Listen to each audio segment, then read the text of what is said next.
Guys दो तीन ना ब्रीडर हैं जो बहुत मशहूर हैं, वर्ल्ड वाइड फेमस हैं। एक तो बांग्लादेश में है, उसके पास मतलब के आउटस्टैंडिंग, मतलब उसकी जो म्यूटेशंस है ना, उसके पास इतनी खतरनाक म्यूटेशन है कि बंदे की हवा निकल जाए देख के, ऐसी म्यूटेशन है उसके पास।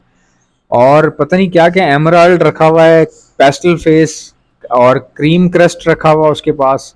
और मैंने ये भी देखे हैं उसके पास एमराल्ड के अंदर यार क्रीम क्रस्ट निकला हुआ उसके पास, पता नहीं क्या क्या चीजें जबरदस्त तरीके से।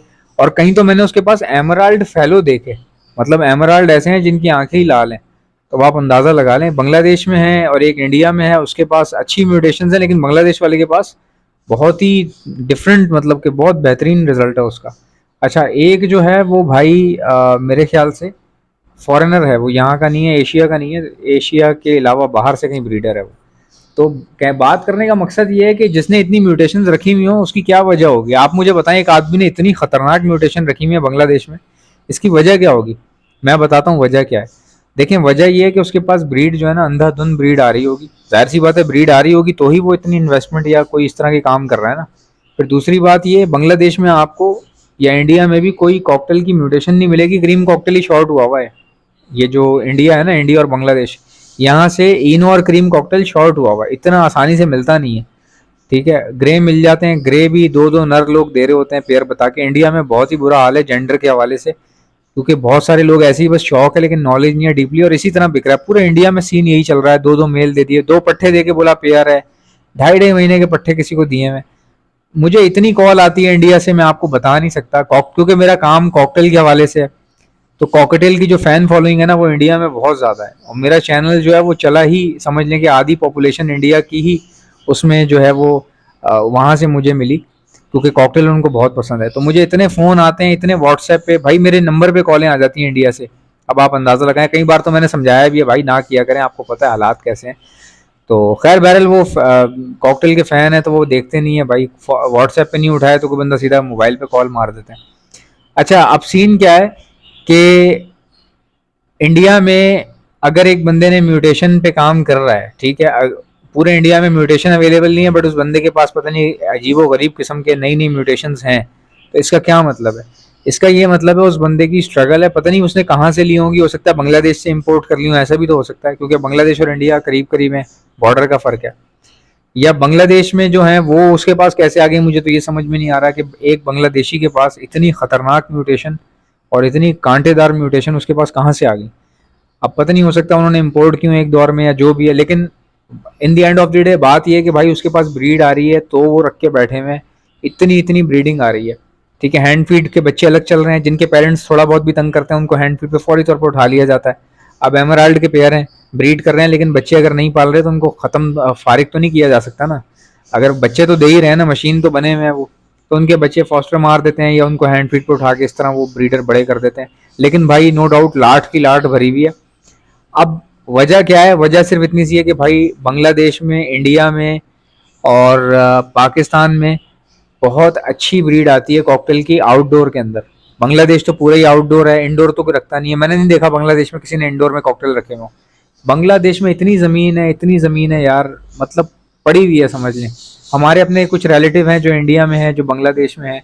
हमारे ननियाल के कई लोग ऐसे हैं जो बांग्लादेश से ताल्लुक़ है उनका, इंडिया से ताल्लुक़ है।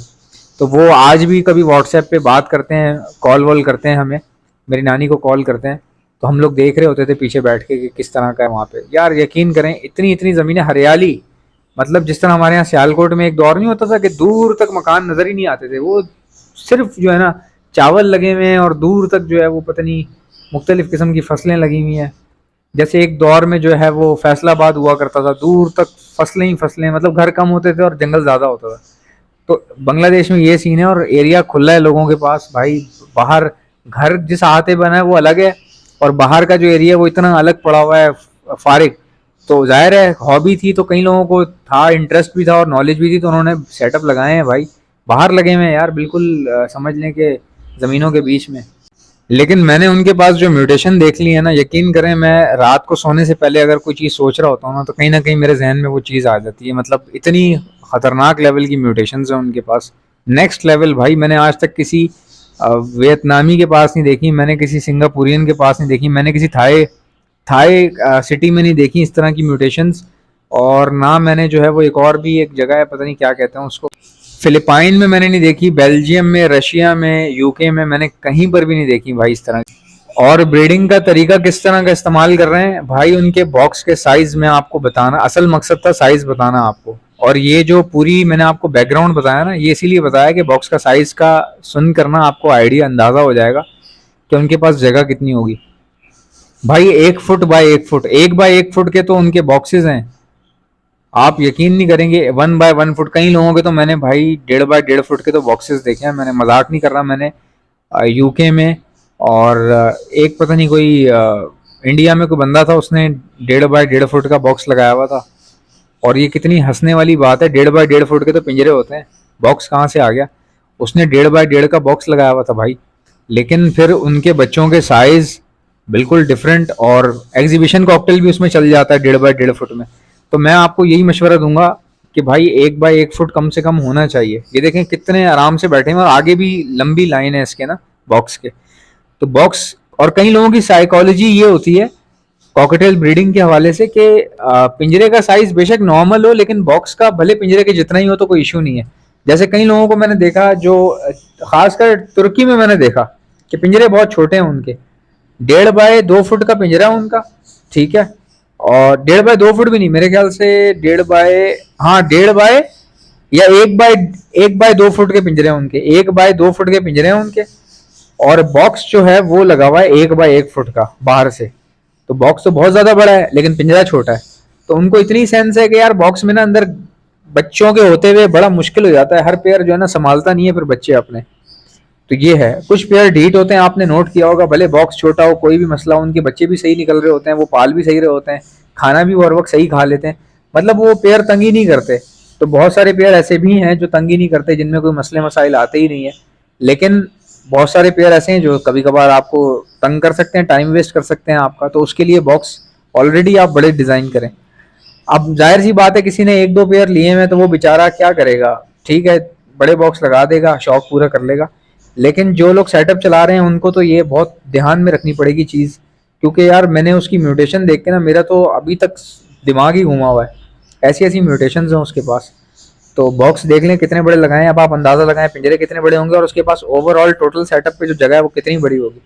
तो बांग्लादेश में मैंने आपको बताया ज़मीनें बहुत हैं, लोगों के पास खुली ज़मीनें पड़ी हैं, कोई उनको टेंशन नहीं है ब्रीडिंग के वाले से, खासकर विलेज विलेज एरिया में। बांग्लादेश में जो शहरी इलाके हैं वहाँ तो इतनी ज़्यादा नहीं होंगी, बिल्डिंग्स बनी हुई हैं बांग्लादेश के अंदर, लेकिन जो विलेज एरियाज़ हैं जिस तरह हमारे यहाँ कराची में अगर देखा जाए, कराची के अंदर भी बहुत सारे वेल डेवलप्ड एरियाज़ हैं, लेकिन कुछ एरियाज़ ऐसे हैं जहाँ पे ज़मीनें खुली खुली हैं, ऐसे इलाके जो अभी इतने आबाद नहीं हैं। जैसे मैं आपको बताता हूँ कि अगर आप कराची के अंदर ही किसी गोठ में घर ले लें तो वो बहुत बड़े बड़े घर मिल जाते हैं आपको कम पैसों में। क्यों? क्योंकि वहाँ की डेवलपमेंट इतनी नहीं होती, सड़कें टूटी हुई होती हैं, लाइट बत्ती वहाँ होती नहीं है, लाइट आ रही है कब जा रही पता नहीं चल रहा, मीटर नहीं लगे हुए किसी के, गैस की किसी की लाइन नहीं लगी हुई। तो वो वेल डेवलप्ड एरियाज तो नहीं कहलाएंगे ना। गोठ के जो एरिया हो गए, एक वक्त था जब सफूरा पूरा जंगल था, वहाँ कोई रहना पसंद नहीं करता था, वहाँ बड़े मसले मसाइल थे। पुरानी बात बता रहा हूँ, जब हम छोटे थे, तकरीबन कोई अराउंड 4-5 साल के होंगे उस वक्त की बात बता रहा हूँ। जब मैं 4 साल का था, 5 साल का था, उस वक्त मेरे अब्बू बताते हैं कि सफूरा जो है ना यहाँ पे कोई जाता भी नहीं था डर के मारे, इतना सन्नाटा होता था कराची में। तो इसी तरह जब जो हो गई प्योर विलेज, तो उधर तो वैसे ही बड़ी ज़मीन होती है और रहने के लिए खुली खुली जगह होती है। तो इस तरह का अगर कोई बंदा सेटअप चला रहा है तो भाई इनको ज़रूर कंसीडर करे, बहुत अच्छा रिजल्ट आएगा और ठीक ठाक आमदनी हो जाती है। अब कॉकटेल में आमदनी उन लोगों के लिए नहीं है जिनके पास जगह भी नहीं है, उनको समझ भी नहीं आ पा रही, स्ट्रगल भी नहीं है उनकी, पहले कॉकटेल के अंदर इतना आइडिया नहीं है उनको, तो उनके लिए बड़ा मुश्किल हो जाता है चीज़ों को समझना।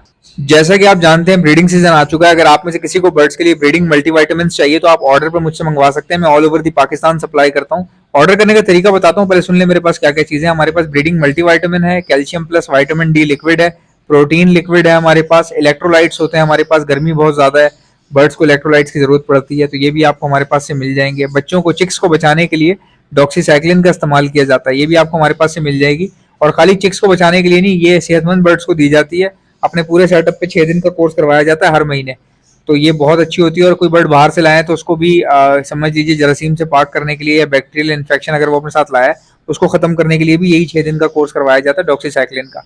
अब अगर कोई बर्ड बीमार हो चुका है, कोई बीमारी आ गई है, मिसाल के तौर पे नज़ला, खांसी, मोशन, बुखार या सोकड़े की बीमारी हो रही है, आंखें सूज रही हैं, ब्लड कमज़ोर हो रहा है, तो ऐसे वायरल लगने के बाद हार्ड एंटीबायोटिक का इस्तेमाल किया जाता है, ये भी आपको हमारे पास से मिल जाएगी। एंटीलाइसिस स्प्रे, जो जुओं के लिए परिंदों के ऊपर स्प्रे मारा जाता है, उनकी जुएं खत्म हो जाती है लेकिन परिंदे को कुछ भी नहीं होता, ये भी आपको मेरे पास से मिल जाएगी। और एक ऐसा प्रोडक्ट है जो मेरा अपना बनाया हुआ है, हैंड फीड है ये, और सिर्फ हैंड फीड नहीं है, हैंड फीड होने के साथ साथ ब्रीडिंग बूस्टर भी है। ये सॉफ्ट फूड के ऊपर छिड़क कर देंगे तो ये ब्रीडिंग बूस्टर बन जाएगा। बाकी हैंड फीड के तौर पे आप अपने लवबर्ड को कराएं, कॉकटेल को कराएं, रिंगनेक को कराएं, बेफिक्र होकर आप करवा सकते हैं। हैंड फीड करवाने वाले इंजेक्शंस और उसके आगे लगने वाली स्टेनलेस स्टील की नोजल्स, ये भी आपको हमारे पास से मिल जाएंगी। ऑर्डर करने का तरीका क्या है, इनमें से कोई भी चीज चाहिए उसका नाम लिखकर सेंड कर दीजिए मुझे मेरे व्हाट्सएप के ऊपर। मेरा व्हाट्सएप का नंबर है 032723100040। इंशाल्लाह मिलते हैं नेक्स्ट वीडियो में। वीडियो को लाइक ठोको, चैनल को सब्सक्राइब। अल्लाह हाफिज।